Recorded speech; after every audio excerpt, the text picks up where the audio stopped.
नमस्कार, the post में आपका स्वागत है। मैं दिलशाद नियाजी। आज हम बात करेंगे झीरम जो कांड हुआ था आज से 25/5/13 को। उसमें शहीद हुए बस्तर टाइगर महेंद्र कर्मा जी के सुपुत्र छविंद्र जी से। छविंद्र जी, हम आज आपसे ये जानना चाहते थे जी कि जब वो घटना हुई जी उस समय आप कहाँ थे, और जो आपको जो खबर लगी तो उसकी पहली प्रतिक्रिया क्या थी और आपने फिर क्या करना शुरू किया? मॉर्निंग में फादर के साथ हम लोग साथ में ही थे। मॉर्निंग 25 को पापा ने मुझे दंतेवाड़ा भेजा जी। और वो वहाँ निकल गए। चूँकि यहाँ एक कुछ काम था, काम के सिलसिले में मुझे यहाँ पे भेजा उन्होंने। मैं आने के बाद लेट हुआ, आते लेट आने के बाद मैं लगभग लेट से ही मैं नहा के मंदिर के लिए निकला। जब मैं मंदिर पहुंचा हूं तो कुछ कॉल्स आए कि झीरम में अटैक हुआ है।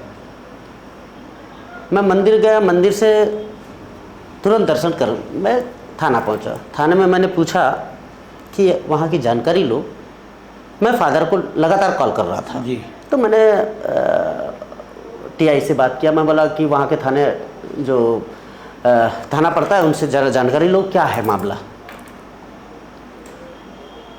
काफ़ी देर तक वहाँ पे जानकारी हम लोग कलेक्ट करते रहे, लेकिन कुछ सही ढंग से सूचना नहीं मिल रहा था।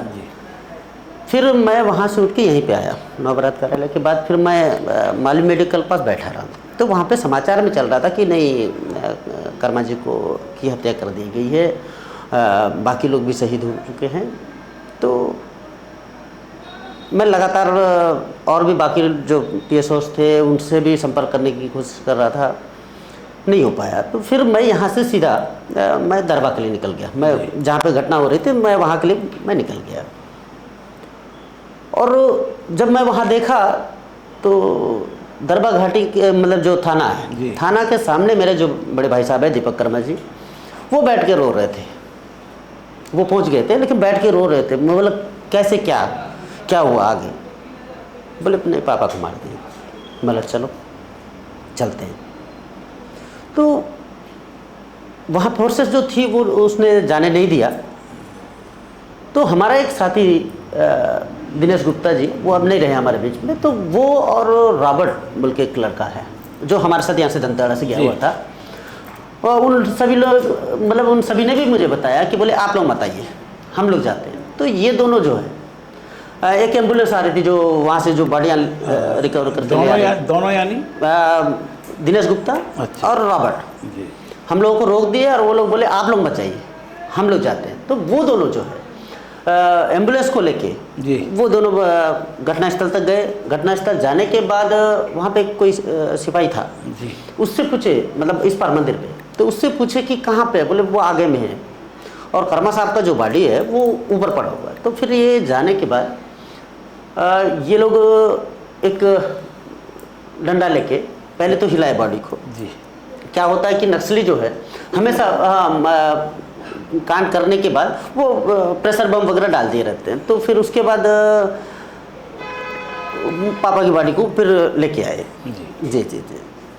तो मैं एक्चुअल में बॉडी लेने दीपक भाई गए? नहीं, हम लोग आधे रास्ते तक गए, लेकिन हम लोगों को फोर्सेस भी मना किया और उन लोगों ने भी मना किया कि वहाँ की स्थिति ठीक नहीं है, आप लोगों का वहाँ पहुँचना ठीक नहीं है। जी जी जी। लिए हम मेन मुद्दे पर आ जाते हैं। जी। हमारा सिर्फ जानना ये था कि जो नक्सली मूवमेंट हुआ जी, इधर से जो सुकमा से जब रैली जा रही थी जी, ये तो सारे लोगों को मालूम था जी कि रैली है जी।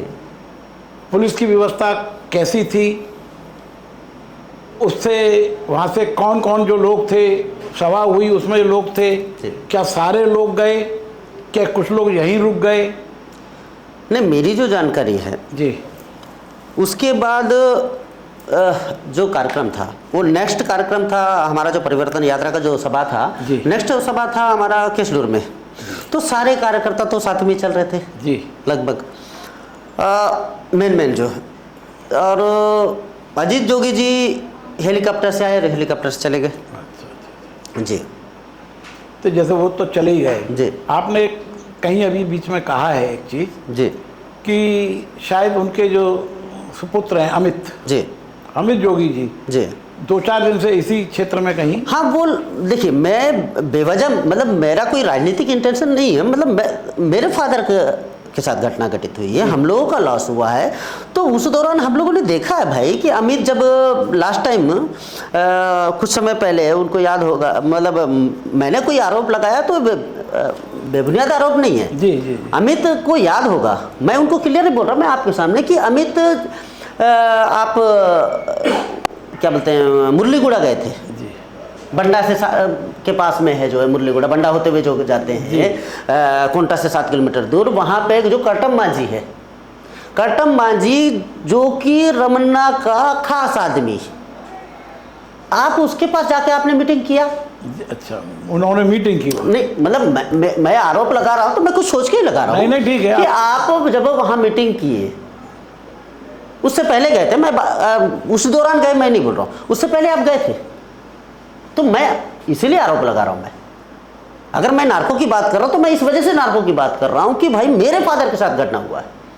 अगर आपके फादर के साथ घटना होता और मैं उस दौरान पे मेरी उपस्थिति होती, उस दौरान अगर मेरा कोई मोमेंट होता, तो आप निश्चित तौर पे आप भी आरोप लगाते मुझ पर। नहीं, आपका कहना बिल्कुल है। तो आप उस दौरान गए थे, और क्या आपको मतलब पूरा प्रशासन को मालूम है, एनआईए भी जानती है कि उसके बाद अमित लगातार यहाँ पे क्या बोलते हैं आपका दंतेवाड़ा जिले में नहीं घूमे क्या? ऐसा क्या गुप्त दौरा था भाई आपका? मैंने कोई गलत आरोप नहीं लगा, आपने कहा है। मैं कोई गलत आरोप नहीं लगा रहा हूँ। इसमें मेरा कौन सा राजनीतिक फायदा है? मेरे फादर चले गए, मेरे को कौन सा राजनीतिक फायदा है भाई? मुझे राजनीति से क्या? नहीं, और आप तो जानना, मैं न्याय की बात कर रहा हूँ, मैं कोई गलत बात नहीं कर रहा हूँ, मुझे न्याय चाहिए भाई। 10 साल हो गया, इस 10 साल में एनआईए के ऊपर हम लोगों ने विश्वास किया कि एनआईए सही जांच करेगी, लेकिन एनआईए ने भी, चूंकि बीजेपी की सरकार है केंद्र में, उनके दबाव में पहले तो जांच में, जैसे माननीय मुख्यमंत्री साहब का भी मैं बयान देख रहा था कि आपने गणपति का नाम इंक्लूड था फर्स्ट जांच में, वो कैसे हट जाता है? मैं तो अभी भी कह रहा हूँ ना कि एनआईए के एक समय तक, जब तक हमारी सरकार थी, एनआईए पे मेरा भरोसा था, पूरा परिवार का भरोसा था। ठीक है। जितने पीड़ित परिवार है उनका सबका भरोसा था। हम लोगों को एक भरोसा ये था, और आज भी है, कि माननीय मुख्यमंत्री साहब, जो हमारे छत्तीसगढ़ के मुख्यमंत्री साहब हैं भूपेश बघेल जी, आज भी मुझे भरोसा है कि उनके मतलब एनआईए उनको अगर जांच रिपोर्ट सौंपती है तो निश्चित तौर पे उसका रिजल्ट हमको सामने देखने मिलेगा और हम लोगों को न्याय मिलेगा। अगर मैंने आरोप लगाया, जितने लोगों के ऊपर भी आरोप लगाया, तो मैं तो जानना चाहता हूं ना, अगर आरोप में ये सिद्ध होता है कि वो नहीं है तो और क्या है, वो अपना साबित करे। नहीं, आप तो जानना चाहेंगे। मैं जानना चाहूंगा कौन है, और मैं जानना, जैसे मैं लखमा जी की भी बात करूं, तो अगर लखमा जी की जगह छविंद कर्मा भी वहां से अगर बच के आता, तो क्या लखमा जी चले जाते तो उनका परिवार छविंद पे आरोप नहीं लगाता? छविंद को नार्को की मांग नहीं करता, या कोई जांच की मांग नहीं करता? बिल्कुल ठीक है। तो इसमें राजनीति कहां से है भाई? मैंने रमन सिंह की बात की। रमन सिंह जी, मैंने आपको इसलिए आरोप नहीं लगाया, मैं ये नहीं कह रहा हूं कि आपने मेरे फादर को मारा या उन सभी राजनेताओं को आपने मारा, लेकिन आप उस दौरान पे आप चीफ मिनिस्टर थे। मुकेश गुप्ता उस टाइम पे आईजी इंटेलिजेंट थे, जो बस्तर एसपी थे, और जो दोनों टीआई थे, दोनों थाना, मतलब दरबा और आपका टोंगपाल थाना।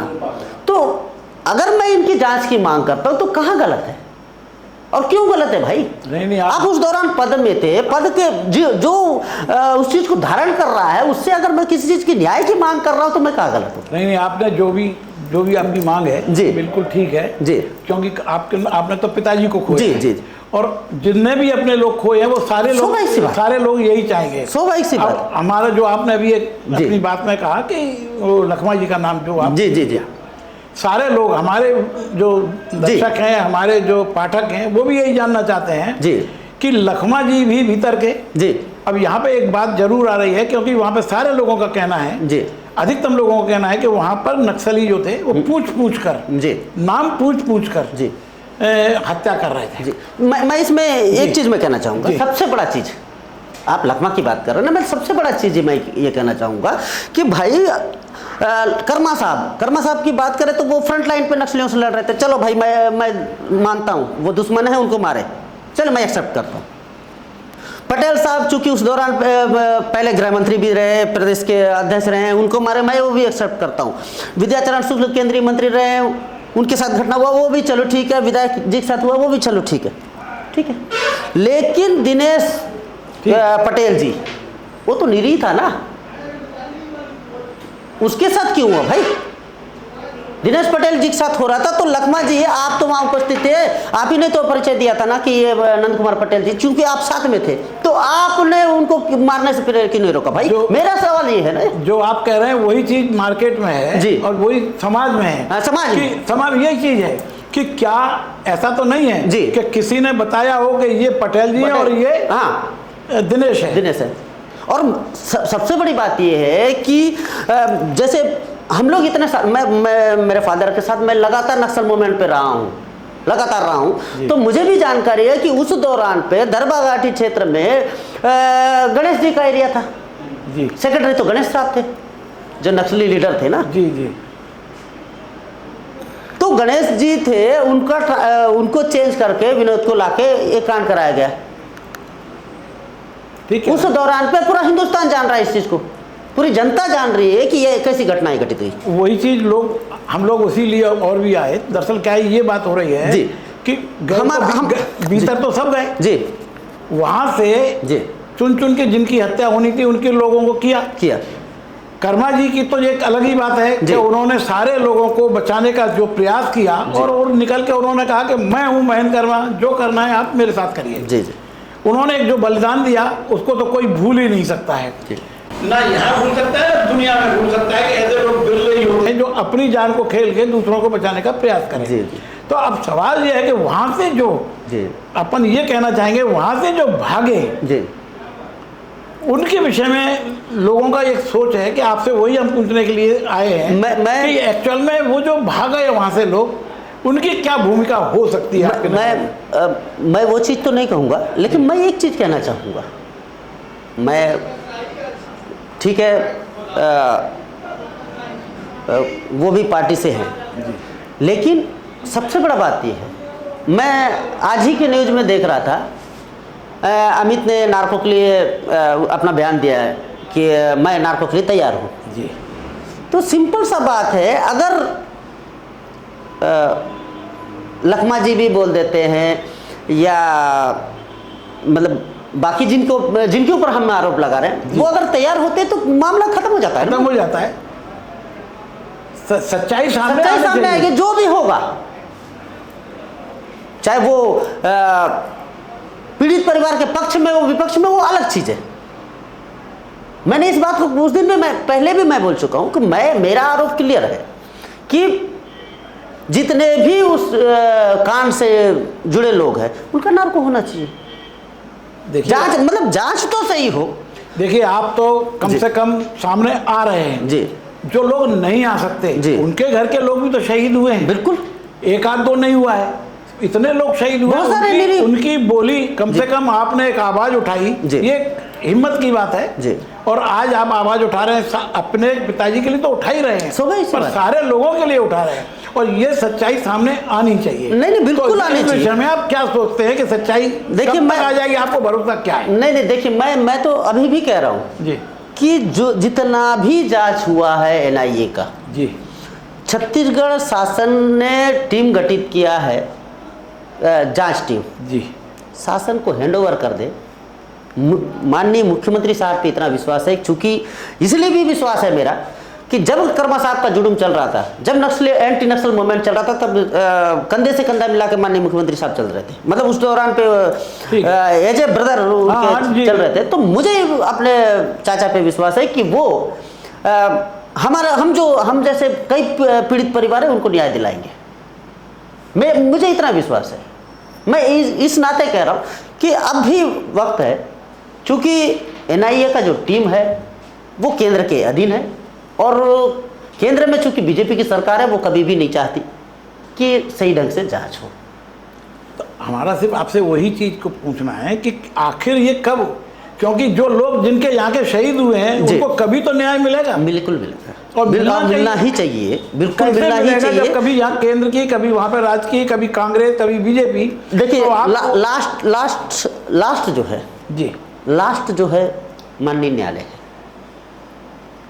सबसे सर्वोपरि, सबसे सर्वोपरि माननीय न्यायालय। यही चीज मैंने बातों में आपसे कहा था जी, जी। कि जब आदिवासी जी आरक्षण के मामले में जी हमारी सरकार, जो आज सरकार है जी, और उस सरकार के मुखिया को आपके प्रति एक अच्छा सॉफ्ट कॉर्नर भी है जी, वो आज जो आपने न्यायालय की बात की, क्यों नहीं अपन सुप्रीम कोर्ट जाते, उस जांच के लिए जल्दी से जल्दी हो, समय सीमा में हो जी, इसके लिए क्यों नहीं मतलब मैं इसी वजह से मैं क्लियर करना चाहूँगा कि मैं इस मामले को लेकर, मैं कई हमारे मित्र हैं एडवोकेट जी, उनसे भी मेरी चर्चा चल रही है। अभी एक बार माननीय मुख्यमंत्री साहब बैठेंगे जी, उसके बाद माननीय मुख्यमंत्री के निर्देशानुसार हम लोग माननीय न्यायालय की शरण में जाएंगे। आप इस विषय में जी, मुझे लगता है आप तो बात किए ही होंगे जी, पर और ऊपर राहुल जी हैं, सोनिया जी हैं, इन लोगों से कभी आपकी चर्चा हुई? हाँ, मतलब जब माननीय राहुल गांधी जी से भी हमारी चर्चा हुई थी पहले जी, उन्होंने स्पष्ट कहा था मुझे कि एनआईए जो हमारी जांच कर रही है उसको राज्य सरकार सहयोग नहीं कर रहा है, स्पष्ट उन्होंने कहा था। मैंने पूछा था, मैं बोला भाई साहब इसका कुछ रिजल्ट नहीं आ रहा है, क्या होगा? बोले यार छविन, ये तो सहयोग ही नहीं कर रहे, इनके कोई अफसर सहयोग नहीं कर रहे, हम लोगों की सरकार नहीं है, तो वहाँ पे निचले स्तर पे हम लोग को दिक्कत आ रहा है। अब ये दिक्कत हम लोग साथ जस्ट मतलब विपरीत हो गया यहाँ पे। जब अब हम लोग ने सोचा कि नहीं, यहाँ पे भी हमारी सरकार आएगी, हम लोग करेंगे, लेकिन दुर्भाग्य हमारा ये कि केंद्र में उनकी सरकार आ गई, हम लोग यहाँ पे आ गए। तो कहीं ना कहीं एक इस जांच के मार्ग में बाधा बनने का काम बीजेपी जरूर कर रही है, मुझे ऐसा लग रहा है, और वो कभी भी नहीं चाहती, क्योंकि मुझे ऐसा लगता है हम लोग का सूचना, मतलब हम लोग जब इंटरनेल में जाते हैं, कर्मा साहब साथ हम लोग जाते थे फादर के साथ, तो जहाँ पे भी नक्सलियों का मूवमेंट होता था फादर तक मैसेज आ जाता था, आज नक्सलियों का मूवमेंट यहाँ है, आज इस क्षेत्र में। इस चीज़ को हम लगातार देखते थे। जिस दिन घटना हुआ था, घटना के एक दिन पहले उनका जो मुखबिर है फादर के पास बताने भी आया था कि साहब इस रोड पे नहीं जाएंगे, लेकिन उसने फादर को, मतलब फादर की ओर देखा, वहीं जगदलपुर बंगले पे मैं भी था, मुस्कुरा दिए, तो वो समझा कि शायद साहब को मालूम होगा, वो बता नहीं पाया। इसी तो मतलब मेरा कहने का मतलब ये है कि जब कर्मा साहब को अंदर से पूरी सूचना मिलती थी, तो आपका छत्तीसगढ़ सरकार का जो सूचना तंत्र है वो क्या कह रहा था? यही चीज मैं पूछ रहा था कि आखिर यहाँ कहीं ना कहीं सूचना तंत्र फेल हुआ जी। दूसरा, अभी एक हमने वीडियो देखा है जी, जिसमें चरणदास महंत जी लखमा जी को बोल रहे हैं जी, और डांट रहे हैं उसी दिन जी, उसी दिन का। शायद वो उनको ये कह रहे हैं कि जब तुमको थोड़ा बहुत भी अगर आइडिया था तो आपने रोड चेंज क्यों नहीं करवाया जी। तो क्या पूरे प्रदेश का वो जो है तंत्र, पूरा जो सूचना तंत्र है वो पूरा फेल हो गया? अपने लोग जो उस इलाके के लोग थे, क्या उनको बिल्कुल भनक नहीं पड़ी कि जो हजारों की नहीं, कम से कम 500-700 लोग एक साथ कहीं इकट्ठे हो गए और उस क्षेत्र के लोगों को मालूम ही नहीं पड़ा? जैसा कि अभी आपने कहा कि भाई मतलब महेंद्र कर्मा जी को थोड़ा सा सूचना मिल गई थी और वो जिसको सूचना थी वो उनको बता नहीं पाया जी। पर बाकी लोग भी तो और लोग थे जिनको उधर मालूम, कुछ तो मालूम होगा। इतनी भीड़ आ गई, इतने पहाड़ियों पे लोग आ गए, तब ऐसी स्थिति में आप यहाँ किसका फेल्यूर मानते हैं या किसकी? नहीं देखो, ये क्या हो सकता है इसमें? आप मुझे आखिरी में जो बताएं कि आप क्या हो सकता है? नहीं, सीधी सी बात है, उनकी जो सरकार थी वो शुरू से फेल्यूर रही है। आप देखेंगे पूरे इनके 15 साल के कार्यकाल में नक्सली जिले हेडक्वार्टर तक कांड करके जाते थे जी। और ये कभी भी नक्सलियों के खात्मे के बारे में इन्होंने कभी नहीं सोचा, मुझे ऐसा लगता है। अगर आप नक्सली खात्मे के बारे में सोचते तो निश्चित तौर पे अभी तक हम लोग 15 साल बहुत होता है, एक बच्चा पैदा होने के बाद 15 साल का हो जाता है, तो मतलब समाप्त किया जा सकता था, लेकिन आपने कभी नहीं सोचा। आज जैसे हम लोग देखेंगे, एक अभी दुर्भाग्य से अभी एक घटना घटित हुई पालनार पे, अगर ऐसी देखेंगे तो आप 4 साल में हमारे जिले में कहीं पे आपको कोई बड़ी ठीक घटना बोल- देखने नहीं नहीं, ठीक बोल मिली। रहे। तो मतलब कहीं ना कहीं हमारी सरकार एक नस्लियों पे एक लगाम तो कस के रखा हुआ है। अब हम आखिरी में आपका आखिरी प्रश्न जी, है जी। हमारा। आपको क्या उम्मीद है, कब तक हमको न्याय की उम्मीद है आपके साथ, मैं- क्योंकि मैं- आप भी अकेले लड़ रहे हैं, मुझे सारे देखिए- लोगों को न्याय मिले, इसके लिए आपको क्या उम्मीद है? देखिए, मैं तो अभी मैंने मैसेज करा है, मैं माननीय मुख्यमंत्री साहब के पास जाऊंगा, मैं इस मामले में मैं चर्चा करूंगा। जी, हमारी जो जांच टीम है उसकी क्या स्थिति है वो जान लें। दूसरा, अगर एनआईए जांच रिपोर्ट नहीं देती है तो हम लोग माननीय मुख्यमंत्री साहब से निवेदन करूंगा मैं कि माननीय न्यायालय से के शरण में हम लोग जाएंगे। जी, धन्यवाद। 25 मई 2013 के नक्सली घटना पर, जो बस्तर में इससे बड़ी घटना कभी नहीं हुई, जो एक साथ इतने, और वो भी एक ही दल के पूरा फ्रंट लाइन को का जो समाप्ति हुई, जो शहीद हुए लोग, उनमें से सबसे बड़े कर्मा जी, जो कि बस्तर के टाइगर माने जाते हैं, और उन्होंने एक्चुअल में उस घटना से ये मालूम पड़ा कि वो खाली कहने के टाइगर नहीं थे, एक्चुअल में वो टाइगर थे, क्योंकि उन्होंने अपना ये करके दिखाया, सारे लोगों को बचाने का उन्होंने प्रयास किया और वहाँ पर कहा कि मैं महेंद्र कर्मा हूँ, जो करना है मेरे साथ करिए। उनको लोग भूल नहीं पाएंगे। उनके सुपुत्र छविंद्र कर्मा जी से आज हमारी बात हुई थी और उन्होंने बड़े बेबाक ढंग से अपनी पूरी घटना के विषय में जो बताया, और उन्होंने जांच के विषय में मांग की है। उन्होंने जो जो कहा आप लोगों ने सुना, और उन लोगों को सबको न्याय मिले, यही हमारे आशा है। धन्यवाद।